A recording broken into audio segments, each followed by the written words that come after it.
I'm here with a recent purchase. I've been considering trying to try these out, the Kleins versus the Milwaukee work gloves. I like orange.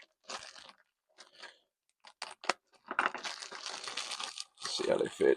These are extra large, which you know the running joke probably that extra large doesn't really mean extra large. I don't know what true extra large hands would look like, but I have what I would consider large hands.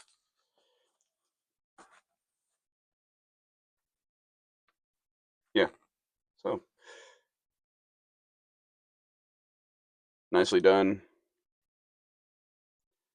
They fit pretty comfortably. I wear, if you are familiar with golf gloves, they're the only ones that really have this size. It's called cadet size gloves, which basically means I have short fingers and big palms. So like I have bare paws for palms and then shorter fingers.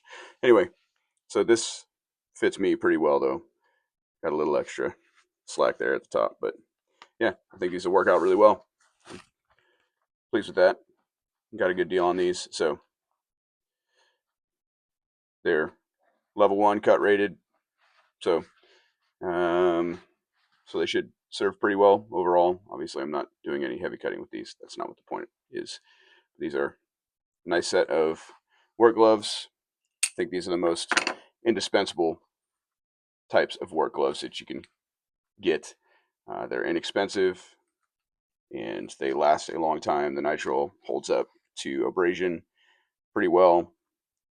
Basically, what happens is they just end up getting pretty dirty by the end and maybe getting a few holes in them, and it's time to replace them. But I think these types of gloves hold up a really long time, and I think these will be no exception.